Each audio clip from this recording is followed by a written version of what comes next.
Oi pessoal, aqui é o Ribeneto, nós estamos em mais um vídeo para o blog Anime Instant. Dessa vez eu trago para vocês a nossa última resenha do ano. E o escolhido dessa vez foi O Desafio do Ferro, da Cassandra Clare e da Holly Black, lançado por aqui pela editora Irado. Enfim, espero que vocês gostem do vídeo e continuem comigo até o final. Vamos lá?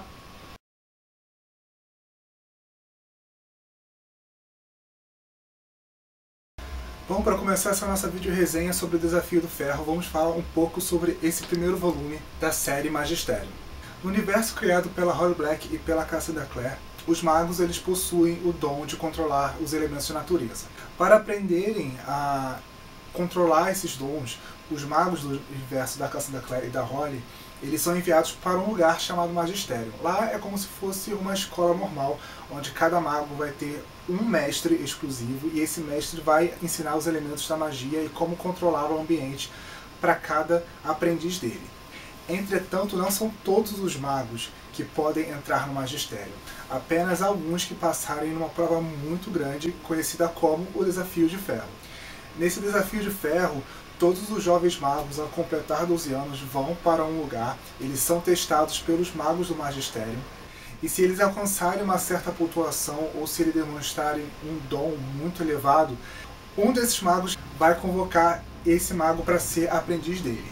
Se essa pessoa não conseguir obter a pontuação exata para passar para o Magistério, os magos eles interditam a magia desse jovem para que ele não faça nenhum risco, nem para ele nem para as pessoas ao seu redor, já que ele não poderia estar indo para o Magistério para tentar aprender a controlar a sua magia.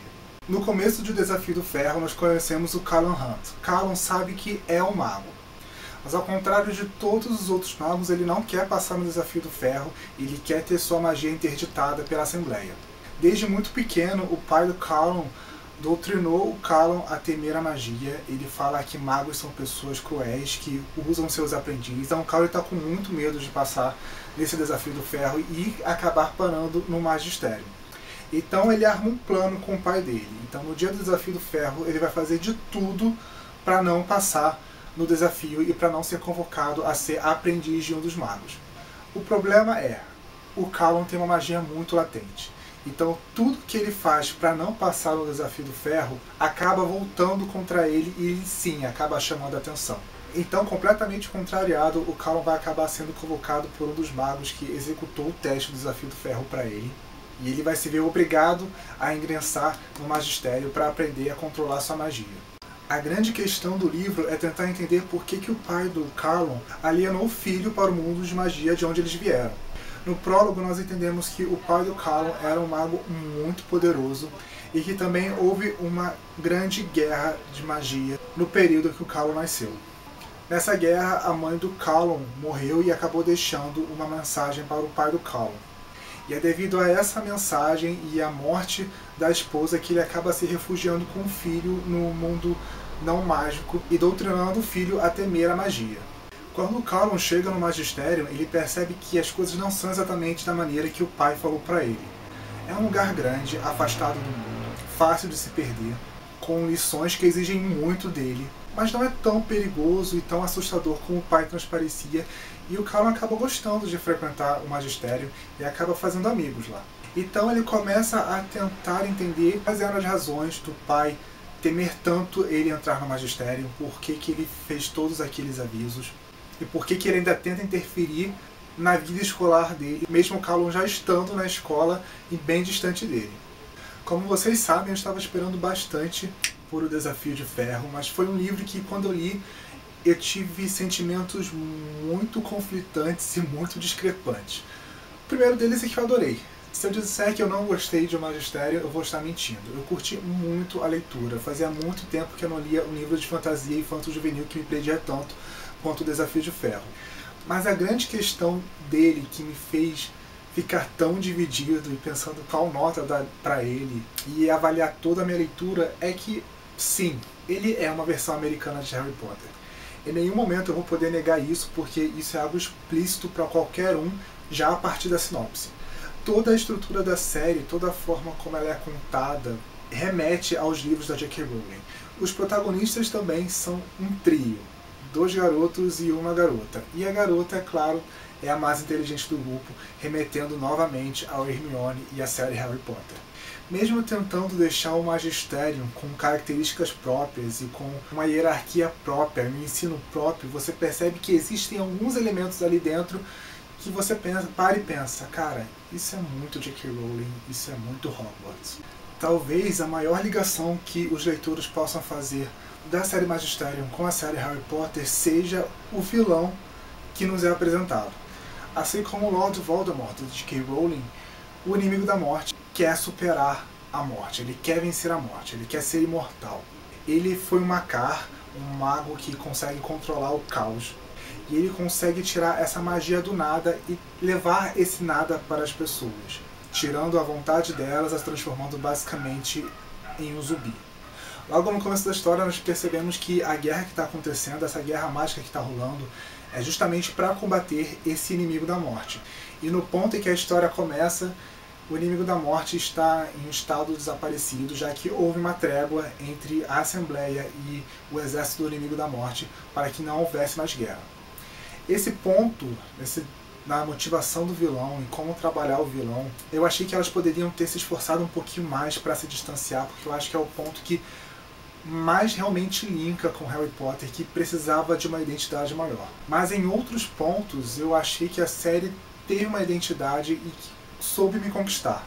Para começar pela personalidade dos garotos. O Callum, que é o protagonista, ele é completamente diferente do Harry, ele é bastante reativo, agressivo, ele não leva desaforo para casa, ele tem um senso de humor mais apurado, ele tem um lado sarcástico que eu gostei bastante. Sem falar que ele tem uma característica que não é muito comum em heróis de séries de fantasia. O Callum, ele tem uma necessidade especial, ele manca de uma perna, justamente por algo que acontece no prólogo do livro. Então, o personagem ter essa limitação, ele ser um personagem com uma necessidade física, eu acho que dá um destaque, um diferencial para a série que nós não vemos em outras. Sem falar também que temos o Aaron. O Aaron é o melhor amigo do Callum. O Aaron é mais sério. O Aaron, como o próprio Callum brinca no livro, ele é como se fosse a versão em miniatura do Capitão América. Sem falar que no decorrer da história nós descobrimos que o foco maior é justamente no Aaron devido a algo que acontece, e eu não vou explicar aqui na resenha, vocês vão precisar ler o livro para entender o que acontece, que o Aaron seria o garoto de ouro do trio, e não exatamente o Callum.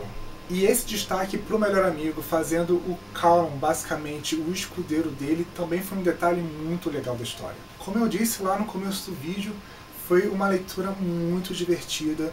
Fazia muito tempo em que um livro de fantasia infanto-juvenil não me prendia tanto quanto o Desafio do Ferro. E mesmo sendo um livro extenso, ele tem mais de 300 páginas, é uma leitura muito fluida. O livro é narrado em terceira pessoa, pelo ponto de vista do Callum, mas ele consegue te levar de uma forma muito natural. Então, quando você menos percebe, você está lendo 50, 60, 70 páginas de uma vez. Como eu disse antes, o meu grande porém ao finalizar o livro não foi com relação à história, não foi com relação aos personagens, porque eu gostei do universo, gostei dos personagens, gostei da história que elas nos apresentaram aqui. O grande porém é que ele é parecido com Harry Potter, ele podia sim ter tido uma identidade maior.